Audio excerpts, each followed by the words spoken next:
కేంద్రంలో మన ప్రభుత్వం లేదు, పరాయి పార్టీకి సంబంధించిన ప్రభుత్వం ఉన్నా మనల్ని అభినందించక తప్పలేదు.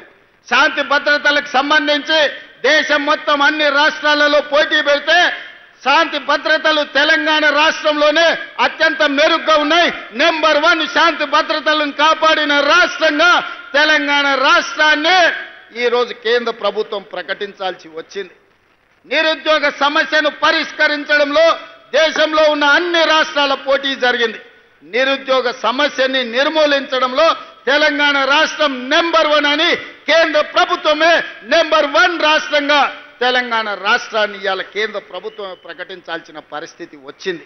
అంటే ఏ రంగంలో అయినా ఇదే కాదు, పన్నుల వసూళ్లలో రాష్ట్ర ప్రభుత్వానికి వచ్చే ఆదాయంలో ఏ రాష్ట్రం అత్యధికంగా తన పన్నులను వసూలు చేసింది అనంటే తెలంగాణ రాష్ట్రమే. సొంతంగా పన్నుల సేకరణలో నెంబర్ 1 రాష్ట్రం తెలంగాణ రాష్ట్రం అని ఇవాళ కేంద్ర ప్రభుత్వము ఇవాళ ప్రకటించింది.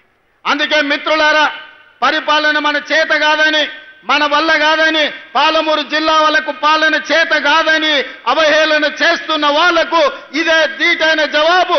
పాలమూరు వాళ్ళు తట్ట పని, పార పని, మట్టి పని కాదు, పరిపాలనలో కూడా నెంబర్ 1గా దేశానికి ఆదర్శంగా నిలబడతామని, ఈ దేశానికి తెలంగాణ రాష్ట్రాన్ని ఆదర్శంగా నెంబర్ 1గా తీర్చిదిద్దుతామని ఈ 16-17 నెలల్లో మనం నిరూపించినాం.